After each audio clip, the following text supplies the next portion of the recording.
మే 13వ తారీఖున MP election జరగబోతున్నాయి. దాని గురించి అన్నడికి తెలుసుకుందాం. అన్న 13వ తారీఖు ఎలక్షన్ జరగబోతున్నాయి అన్న. ఈ ఎలక్షన్స్లో ఏ పార్టీ వచ్చే అవకాశం ఉంది సెంట్రల్లో దేశమంతా ఈరోజు మన భారతీయ జనతా పార్టీ మన నరేంద్ర మోడీ వైపు మన దేశమంతా చూస్తుంది. కాబట్టి మా యువత కూడా ముందుగా మేము నరేంద్ర మోడీకి వేయాలని మేము అనుకుంటున్నాం. లోకల్లో చేవెళ్ళ ఎంపీగా ఎవరికి వేస్తారు ఓటు? చేవెళ్ళ ఎంపీగా చూడండి కొండ ఈశ్వేశ్వర రెడ్డి మాజీ మనకు పార్లమెంట్ సభ్యుడు. ఇప్పుడు కూడా కొండకు వేసే అవకాశాలు, కొండ ఆల్రెడీ గెలిచినట్టే, మెజారిటీ గురించి చూస్తున్నాం మేము. ఎందుకు అన్నకే ఎందుకు అంటే ఇంతకుముందు గెలిచిన ఎంపీ రంజిత్ రెడ్డి కోళ్ళ వ్యాపారం కానీ లేదా భూదందా భూ కబ్జాలు మొత్తం బీఆర్ఎస్ పార్టీ ఇక్కడ ఆయనకు పోస్ట్ ఇచ్చిందే ఖాళీ భూదందలకు కోళ్ళ దందలకు ఆయన చేసే బిజినెస్ గురించే ఇక్కడ వచ్చింది. కానీ ఏనాడు కూడా మా పబ్లిక్లో ఇక్కడ కనిపించలేడు. ఇప్పటి వరకు కూడా ఆయన చూసిన పాపన పోలేదు. ఆ మధ్య భారతీయ జనతా పార్టీ నుంచి మిస్సింగ్ కేసు కూడా పెట్టినాం. మిస్సింగ్ కేసు కూడా ఆయన మీద ఉంది. కాబట్టి ఆయన ఇప్పుడు కూడా మా నరకుడ గ్రామంలో ఇప్పటి వరకు ఏనాడు కనిపించలేదు. వాయన స్వార్థం గురించి, వాయన బిజినెస్ల గురించి ఈరోజు పార్టీ మారడం జరిగింది. అంత పబ్లిక్ కూడా చూస్తారు. కాబట్టి ఆయనకి వేయడం కష్టం. ఇంకో క్యాండిడేట్ బీఆర్ఎస్ ఏ క్యాండిడేట్ దొరకక ఆ క్యాండిడేట్ని నిర్మించింది. ఆ క్యాండిడేట్ ఈరోజు ఏనాడు కూడా పబ్లిక్ చూసిన పాపన పోలేరు. ఆ క్యాండిడేట్ పేరేంటి? జ్ఞానేశ్వర్ అనుకుంటా ఆయన పేరు. ఆయన టీడీపీ.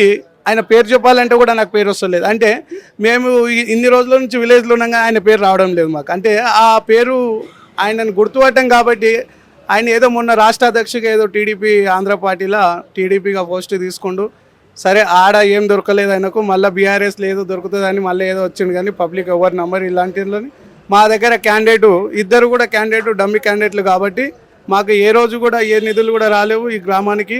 సెంటర్ నుంచి మనకి ఏ ఫండ్ వచ్చినా సెంటర్ నుంచే మనకు 75% నరకుడ గ్రామంలో 75% మొత్తానికి కూడా నరేంద్ర మోడీ చేసిందే ఉంటుంది.